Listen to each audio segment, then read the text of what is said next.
Once again, you are welcome to our SHS 3 Core Mathematics lesson. This is brought to you by the Center for National Distance Learning and Open Schooling. I am Lucy Asari Nelson. In our previous lesson, we learned to form negation of simple statements. This lesson is on implications. Implication is one of the logical connectives. By the end of this lesson, you should be able to draw conclusions from statements using the implication sign. We can combine simple statements by using if so, and so happens, then so, and so would happen. We call that the conditional statement, if-then statement. Consider the following statements. Statement P. X is an element of the set of factors of 6. Statement Q. X is an element of the set of factors of 18. We can connect these statements using if so and so, then so and so operator. This means if X is a factor of 6, then X is also a factor of 18. The compound statement, if P, then Q, is called implication. Symbolically, we can write P implies Q, as you can see. The symbol you see is the implication sign, and we will read that as P implies Q. The statement P implies Q is also written as if P, then Q. The statement P is called the premise of the implication, and Q is called the conclusion. Remember in lesson 1, I told you what the premise is. In logical reasoning, we basically deal with the premise and the conclusion. Let's take an example. Example 1. Each of the following statements is an implication. A. If you score 85% or above in this class, then you will get an A. B. X plus 2 is equal to 5 implies X is equal to 3. We can see the statement in A as a conditional statement. It says you are guaranteed an A provided you score 85% or above. So suppose you score 90% in the class, then your final grade is an A. The condition is fulfilled, and so your final grade will be an A. In statement A, we can say that this statement is true. If your grade is not an A, then the condition is not met. I hope that is clear. Let's take another example. Example 2. Express each of the following statements using the implication sign. And that is our implication sign, as you can see. A. Statement P. It is raining. Statement Q. The ground is wet. Let's take the solution. The solution will also give us a statement. So P implies Q gives the statement if it is raining, then the ground is wet. I hope that is simple. Good. Let's look at another. B. Statement P. The sides of a triangle are equal. Statement Q. The sum of two angles of a triangle is equal to 120 degrees. We want to write a statement from these two statements using the implication sign. So we have the solution. P implies Q will give us the statement: if all the sides of a triangle are equal, then the sum of the two of its angle is 120 degrees. I want you to remember, P implies Q is false if P is true and Q is false. I hope that is clear. Good. We want to take another example. Example 3. Form the implication of each pair of statements you can see. State whether the implication is true or false. A. Statement P. Mathematics is a core subject. Statement Q. All SHS students offer mathematics. Let's take the solution. P implies Q is the implication, and it gives the statement: mathematics is a core subject implies all SHS students offer mathematics. This statement is true because P is true and Q is true. Let's look at B. Statement P. 1 is a prime number. Statement Q. 1 is a factor of all numbers. We want the implication. So P implies Q. It's what we are looking for. Let's look at the solution of this. P implies Q gives us the statement: 1 is a prime number, implies 1 is a factor of all integers. The statement is true. 1 is a factor of all integers. This statement is true because P is false and Q is true. Good. Now let us look at C. Statement P. X is an element of the set of the numbers 2, 4, 6, and 8. Statement Q. X is an element of the set X is divisible by 2. We take the solution. P implies Q will give the statement: if X is an element of the set of numbers 2, 4, 6, and 8, then X is divisible by 2. Hence, P implies Q will be true. Good.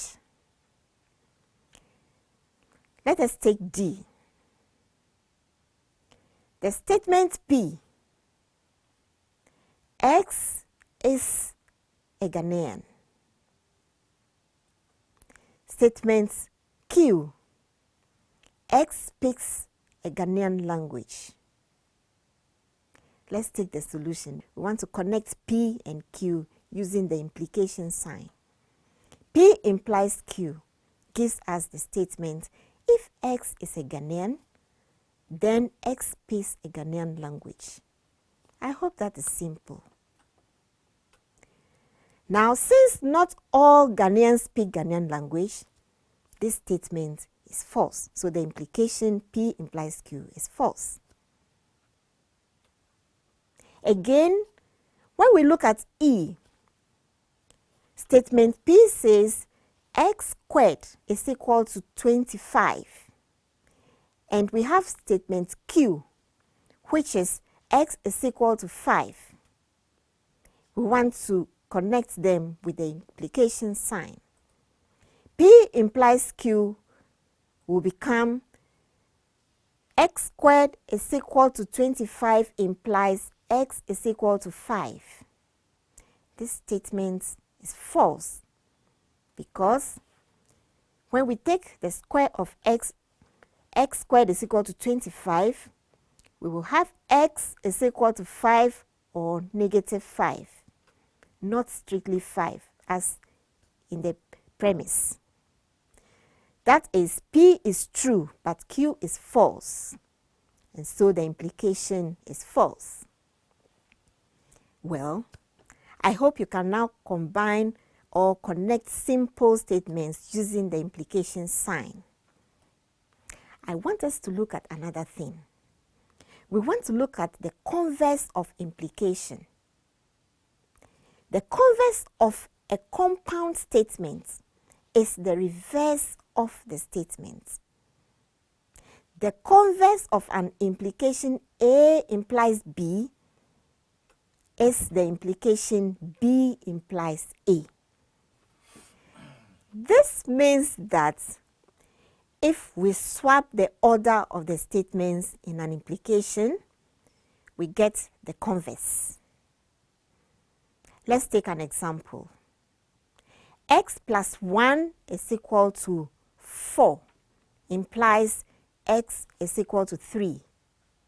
So x is equal to 3 implies x plus 1 is equal to 4 is the converse of the original statement or the original implication. I hope that is clear. If you want the converse, just swap the statements. Good. I want us to take example 5. Statement P. It is raining. Statement Q. The ground is wet. The implication of this statement would be, if it is raining, then the ground is wet. So the converse statement will read, if the ground is wet, then it is raining. And that will be written as Q implies P. Now let us consider the negation of P and Q. Not P, that is the negation of P, is a statement, it is not raining. Not Q, or the negation of Q, is a statement, the ground is not wet. So we can take the compound statement. The compound statement will read, if it is raining, then the ground is wet, written as P implies Q. This is true. And the statement, if the ground is not wet, then it is not raining, which we can write as not Q implies not P, is also true. Well, I hope you understand a statement and its converse and their negation. I want to take you to another concept. We want to look at the equivalence of statements or the equivalence of implication. If P implies Q and its converse, Q implies P, are both true, then the statements P and Q are said to be equivalent. We can represent that with the symbol you can see. Symbolically, we will write P is equivalent to Q. And that is how we read it. So P is equivalent to Q. Good. This can also be written as if and only if. I want you to note that if P implies Q is true, then not Q implies not P is also true and will always be true. So we will say that P is equivalent to Q. This is known as the contrapositive. I hope that is clear. Good. I want us to take another example. I want you to determine whether the statements P and Q are equivalent in the following cases. A. Statement P. An angle is 90 degrees. Statement Q. An angle is a right angle. Let's take the solution. P implies Q will be the statement if an angle is 90 degrees, then it is a right angle. Q implies P is the converse, and it will read if an angle is a right angle, then the angle is 90 degrees. From these two statements, we will say the implication P implies Q is true, and Q implies P is also true. We then conclude that P is equivalent to Q. I hope you understand that. We want to take another example. Consider the following statements. Statement P. The sides of a triangle are all equal. Statement Q. The sum of two angles of the triangle is 120 degrees. I want you to write down the following implications in full and determine whether or not they are equivalent. A. I want you to write down P implies Q. B. Also write down the converse Q implies P. Again, I want you to write P is equivalent to Q. Let's take the solution. A. P implies Q is the statement if all the sides of a triangle are equal, then the sum of two of its angles is 120 degrees. B. We want to write the converse of that statement. So we want to write Q implies P. And this gives the statement if the sum of two angles of a triangle is 120 degrees, then all the sides are equal. Let's look at C. We want the equivalence. So P is equivalent to Q will also be a statement. And that statement is if all the sides of a triangle are equal, then the sum of two of its angles is 120 degrees and vice versa.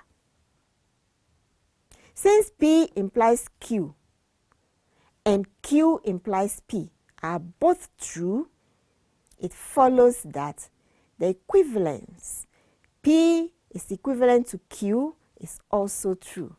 Hence, P and Q are equivalent. Well, once again, we have come to the end of this lesson.